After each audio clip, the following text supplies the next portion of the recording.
മുസ്ലിങ്ങൾ ഓണം ആഘോഷിക്കാൻ പാടില്ല. മുസ്ലിങ്ങൾ ഓണാഘോഷ പരിപാടിയിൽ പങ്കെടുക്കാനും പാടില്ല. ഓണം അത് ഹിന്ദുക്കളുടെ മാത്രം ആഘോഷമാണ്.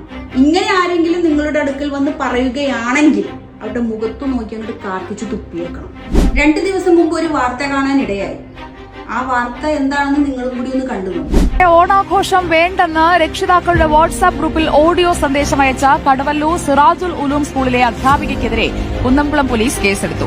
ഡിവൈഎഫ്ഐയുടെ പരാതിയിലാണ് നടപടി. ഓണം ഇതര മതസ്ഥരുടെ ആഘോഷമാണെന്നും അതിനാൽ മുസ്ലിങ്ങൾ ഇതിൽ പങ്കാളികളാകരുതെന്നും അധ്യാപിക സന്ദേശത്തിൽ പറയുന്നു.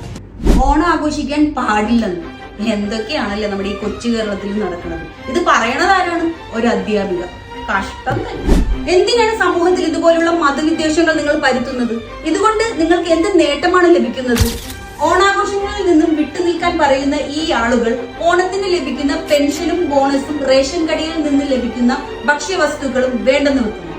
സുഹൃത്തുക്കളെ പോലെയും സഹോദരങ്ങളെ പോലെയും കഴിയുന്ന മനുഷ്യന്മാരുടെ ഇടയിലേക്ക് ഇതുപോലുള്ള പകയുടെയും വിദ്വേഷത്തിന്റെയും വിത്തുകൾ എറിയുമ്പോൾ നിങ്ങൾക്ക് എന്ത് ഗുണമാണ് ലഭിക്കുന്നത്? ഇസ്ലാം എന്ന് പറയുന്ന മനോഹരമായ മതത്തെ മറ്റുള്ളവരുടെ മുമ്പിൽ ഒരു കോമഡി പീസ് ആക്കുന്നത് ഇതുപോലെയുള്ള മതം തലക്ക് പിടിച്ച ആളുകളാണ്.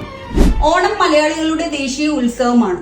അത് മലയാളികൾ എല്ലാവരും കൂടി ഒത്തുചേർന്ന് ആഘോഷിക്കുകയും ചെയ്യും. അതിൽ നിങ്ങൾക്കൊന്നും കുരുപൊട്ടിയിട്ട് യാതൊരുവിധ കാര്യമില്ല.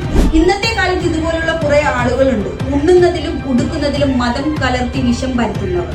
ഇതുപോലെയുള്ള ആളുകളാണ് നമ്മുടെ നാട് നശിപ്പിക്കുന്നത്.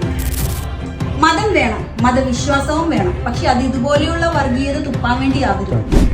ഓണം ഹിന്ദുവിന്റെയോ മുസ്ലിമിന്റെയോ ക്രിസ്ത്യാനിയുടേതോ അല്ല. ഓണം നമ്മൾ മലയാളികളുടേതാണ്. മലയാളികളുടെ ദേശീയ ഉത്സവമായിട്ടാണ് ഓണത്തിനെ കണക്കാക്കപ്പെടുന്നത്. ഇതുപോലെയുള്ള കുറെ കൃമികീടങ്ങൾ എല്ലാ മതത്തിലും ഉണ്ട്. അവരൊക്കെ എന്ന് നന്നാവുന്നോ അന്ന് നന്നാവും നമ്മുടെ നാട്.